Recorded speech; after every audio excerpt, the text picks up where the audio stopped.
بسم اللہ الرحمن الرحیم۔ السلام علیکم۔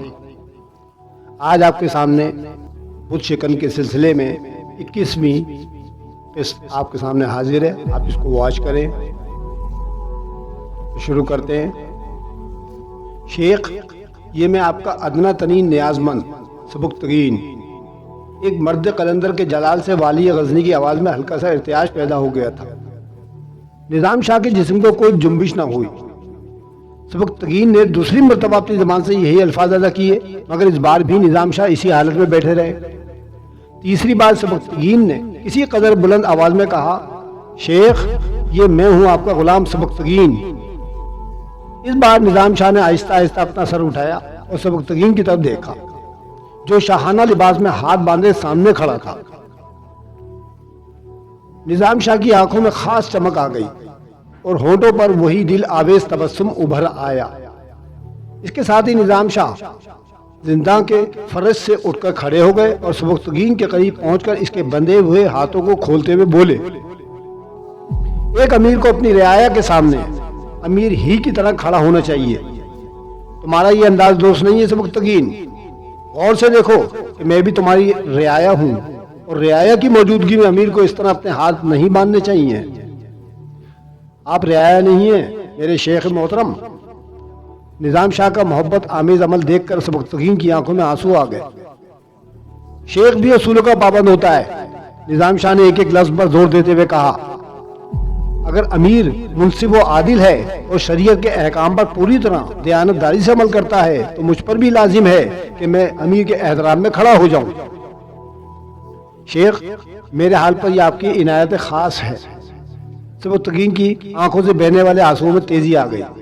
میں بہت گناہ گار سہی، مگر آپ کی ذات سے ایک نسبت خاص رکھتا ہوں، اس لیے مجھے اپنی دعاؤں کے حلقے سے کبھی دور نہ فرمائیے گا۔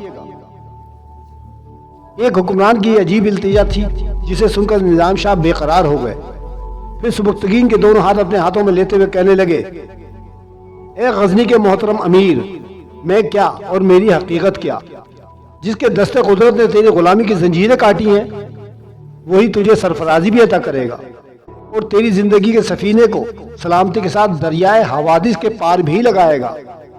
ہر دم اسی کے کرم پر نظر رکھ کہ اس کے کرم کے سوا دونوں جہاں میں کچھ نہیں۔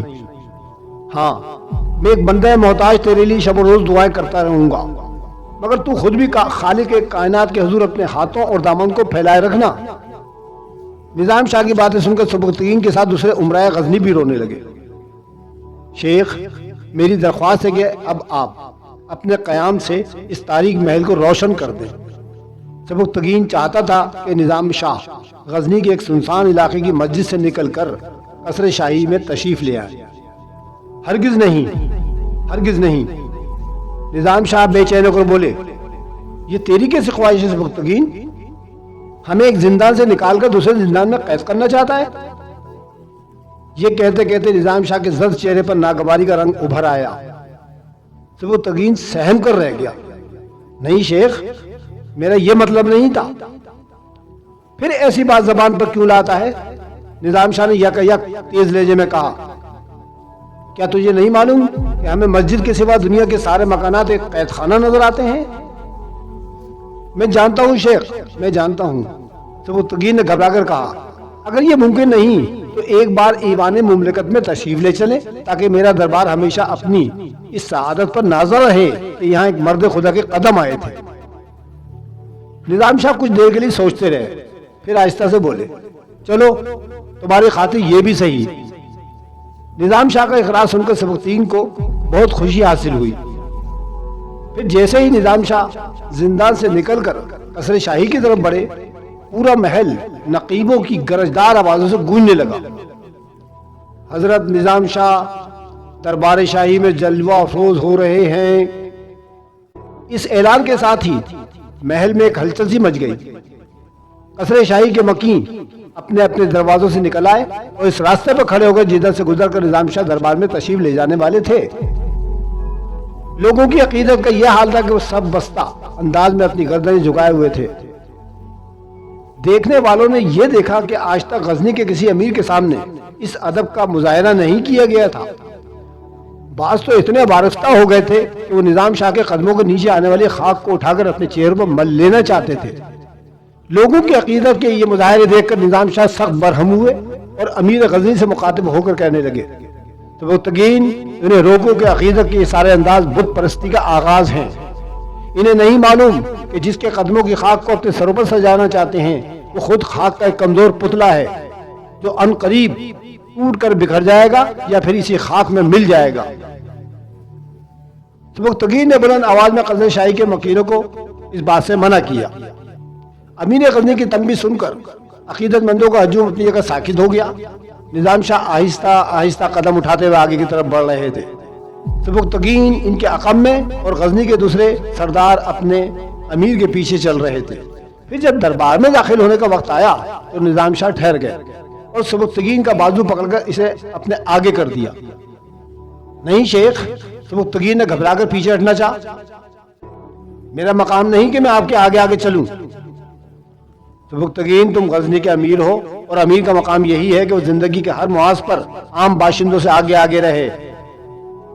سبکتگین نظام شاہ کی خواہش کے آگے مجبور تھا، اس لیے خاموشی کے ساتھ دربار میں داخل ہوا اور تخت پر بیٹھ گیا۔ پھر اس مرد قلندر کے ہونٹوں کو جنبش ہوئی، اے اللہ، اے زمین و آسمان کے مالک، تمام اقتدار اور سارا اختیار تیرے لیے ہی ہے۔ ہم تو تیرے حقیر اور بہت کمزور بندے ہیں، ہمارے گناہوں سے درگزر فرما۔ اگر تو نے اپنے سائے رحمت سے جدا کر دیا تو آزمائشوں کی تیز دھوپ ہمیں جلا ڈالے گی۔ یہ غزنی میں تیرے چند نام لیوا ہیں، انہیں حرص کی قید سے آزاد کر، ان کے ناتواں قدموں کے لیے نیکیوں کے راستے کشادہ کر دے، ان سے وہ کام لے لے جو دنیا اور آخرت میں تیری رضا کا سبب بن جائے، اور ان کی ساری کوتاہیوں کو بخش دے کہ یہ سب کے سب تیرے کرم کے محتاج ہیں۔ نظام شاہ کی تقریر بڑی مختصر تھی، مگر اس کی اثر انگیزی کا یہ عالم تھا کہ بہت سے درباری زار و قطار رو رہے تھے۔ دعا کے بعد نظام شاہ غزنی کی مسجد کی طرف جانا چاہتے تھے جہاں انہوں نے گوشہ تنہائی میں کئی سال گزارے تھے۔ سبکتگین کی خواہش تھی کہ چند روز قصر شاہی میں قیام کر لیں، مگر نظام شاہ پر ایک ایک لمحہ بھاری تھا۔ شیخ، میں چاہتا ہوں کہ آپ کے قیام سے اس محل میں برکتیں نازل ہو جائیں۔ سبکتگین نے کہا، برکتیں خود انسان کے اپنے اعمال سے ظاہر ہوتی ہیں۔ نظام شاہ نے اسی بے نیازانہ لہجے میں کہا، ہم نے تیری خاطر اپنی روایت بھی توڑ دی، اب اور کیا چاہتا ہے؟ سبکتگین گھبرا گیا، پھر اس نے کہا، شیخ، حرم سرا میں محمود کی والدہ اور دوسری خواتین آپ کی آمد کی منتظر ہیں، وہ بھی ایک مرد خدا کے دیدار سے شرفیاب ہونا چاہتی ہیں۔ کیا انہیں نہیں معلوم کہ ہم ان کے لیے ایک نام محرم ہے؟ نظام شاہ نے انتہائی تلخ اور ناگوار لہجے میں کہا، شیخ، وہ آپ کی دعاؤں کی طلبگار ہیں۔ سبکتگین نے کہا، اگر صرف دعا کا مسئلہ ہے تو دعا ہزاروں میل دور سے بھی کی جا سکتی ہے۔ ان سے کہو کہ جو بھی میری دعا کا طالب ہے وہ مجھ سے حسن ظن رکھے، میں اسے اپنی دعاؤں میں ضرور یاد رکھوں گا، مگر خدا کے لیے شریعت کی حدوں سے باہر نہ نکلو کہ اس سے اللہ کی زمین پر بڑے بڑے ہنگامے کھڑے ہو جاتے ہیں۔ یہ کہہ کر نظام شاہ جانے لگے تو سبکتگین نے آخری درخواست کی، شیخ، میرے دور حکومت میں یہ پہلا جمعہ آیا ہے، میری شدید خواہش ہے کہ اس نماز کی امامت آپ فرما دیں۔ نہیں سبکتگین، میں امامت کے قابل نہیں، نظام شاہ نے کہا۔ نظام شاہ کے مسلسل انکار کے باوجود سبکتگین یہی اصرار کرتا رہا، شیخ، بس ایک بار۔ آخر کار نظام شاہ نے غسل کیا، ایک معمولی کپڑے کا لباس پہنا اور غزنی کی جامع مسجد کی طرف پیدل روانہ ہو گئے۔ سبکتگین اور دوسرے عمرہ کے علاوہ ہزاروں شہری بھی اسی حالت میں جامع مسجد پہنچے۔ نظام شاہ نے خطبہ پڑھا تو حاضرین مسجد کی آنکھیں نم ہو گئیں۔ خطبے کے بعد نظام شاہ نے امامت کے دوران قرآن حکیم کی تلاوت کی تو نمازیوں کو یوں محسوس ہوا کہ پوری کائنات پر سناٹا طاری ہو گیا ہے اور انہیں صرف اپنے دل کی دھڑکنیں سنائی دے رہی ہیں۔ پھر یکایک حاضرین مسجد کے سینوں میں درد کا طوفان اٹھا اور ان کی آنکھوں سے آنسوؤں کی بارش ہونے لگی۔ ہر نمازی کو یہ اعتراف تھا کہ آج زندگی میں پہلی بار اسے حضوری کا شرف حاصل ہوا ہے، اور یہ نظام شاہ کی امامت کا اثر تھا۔ نماز کے بعد نظام شاہ نے دعا کے لیے اپنے کانپتے ہاتھ اٹھا دیے. اے اللہ، لوگ بہت نادان ہیں، ان کی نادانیوں کو بھی معاف فرما اور میرے گناہوں کو بھی. بس اپنا کرم کر دے کہ تیرے کرم کے بغیر ہماری کوئی زندگی نہیں، کوئی پہچان نہیں. دعا ختم ہوئی اور نظام شاہ جامع مسجد غزنی سے نکل کر اس مسجد کی طرف چلے گئے جو شہر کے ایک سنسان گوشے میں آباد تھی. ہزاروں انسان نظام شاہ کو تنہا جاتے ہوئے دیکھ رہے تھے، مگر کسی میں اتنی ہمت نہ تھی کہ وہ ان سے سواری پر بیٹھ جانے کی گزارش کرتا. خود سبکتگین بھی مجبور تھا، خاموشی سے سب کچھ دیکھتا رہا. خلاف عادت نظام شاہ نے امیر غزنی کی کئی باتیں مان لی تھیں اور اس کے لیے یہی بہت بڑا اعزاز تھا. نظام شاہ اپنی مسجد میں داخل ہوئے تو امام سید الدین پہلے سے وہ موجود تھا.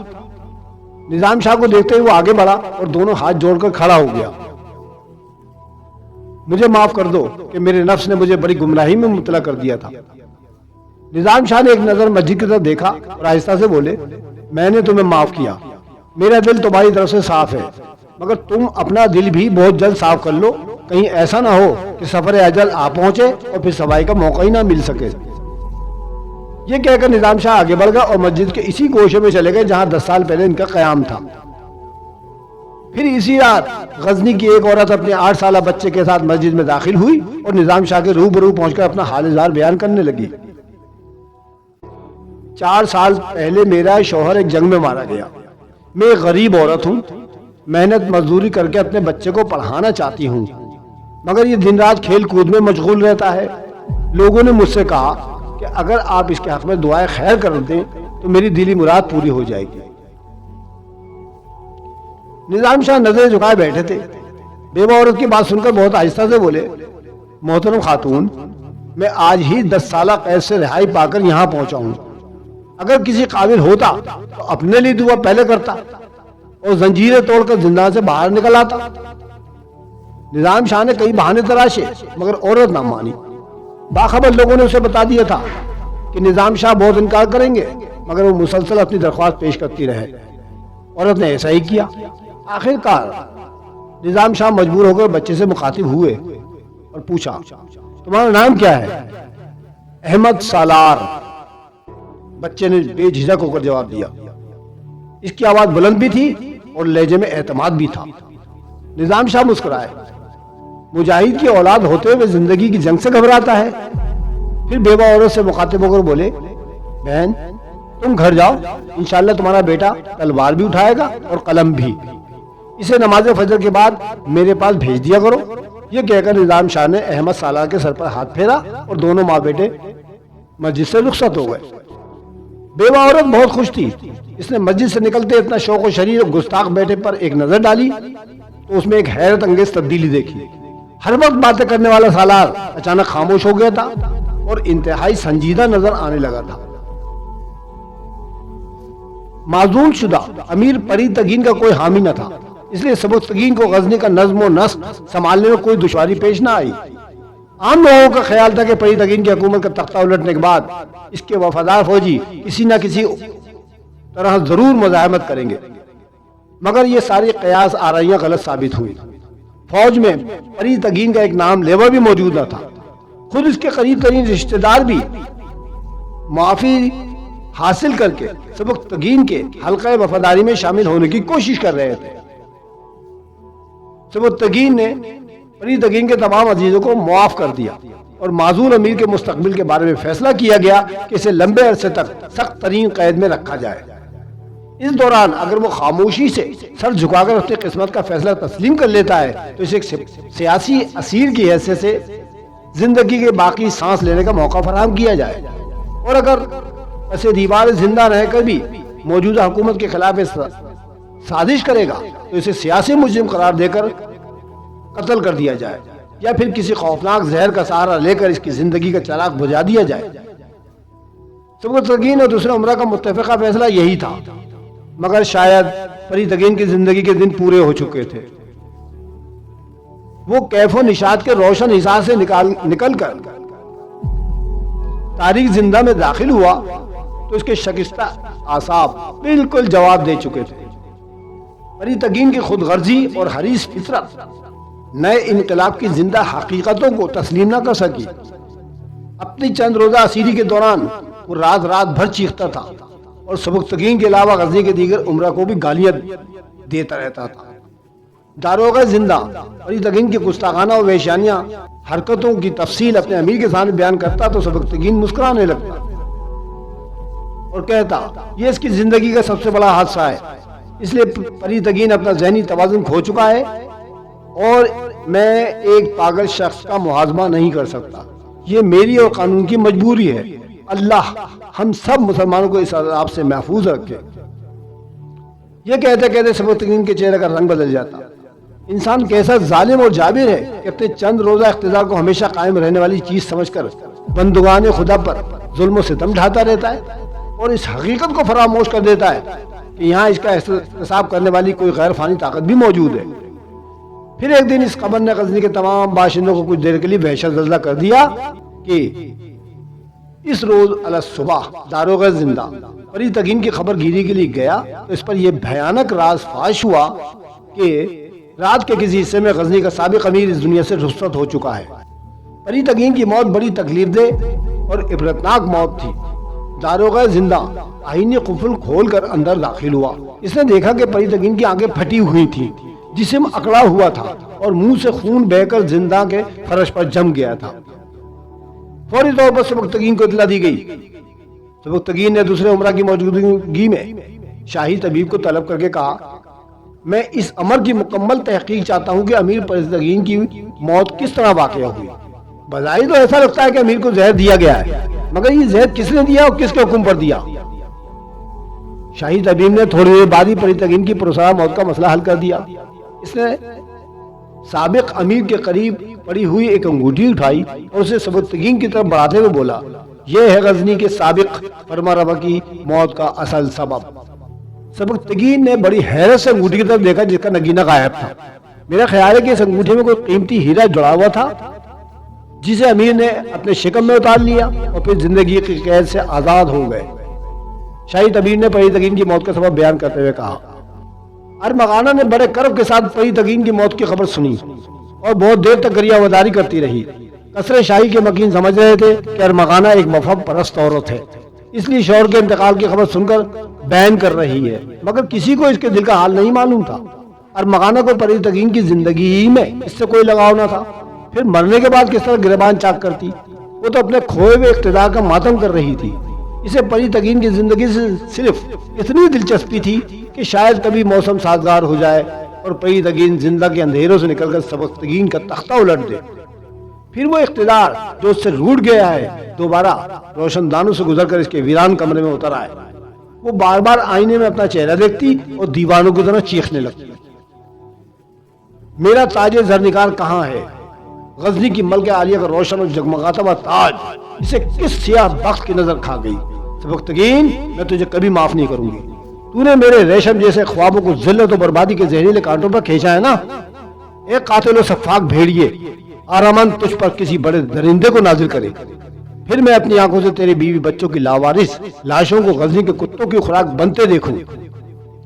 ارمغانہ پر بہت دیر تک دیوانگی کی یہ کیفیت طاری رہی، پھر وہ اپنے آبائی مذہب کے مطابق ارمن کو آوازیں دینے لگی۔ ارمن تو کہاں ہے؟ اپنے بندوں کی فریاد کو کیوں نہیں سنتا؟ تیرے قہر کو کیا ہوا؟ لازوال آگ کے منکر کب تک زمین کے سینے کو رونتے پھیریں گے؟ تو انہیں جلا کر خاک کیوں نہیں کر دیتا؟ ارمغانہ رات بھر دل کے زور سے چیختی رہتی یہاں تک کہ بے ہوش ہو جاتی اور سبکتگین کی طرف سے متعین کردہ کنیزیں اسے ہوش میں لانے کی کوشش کرتی۔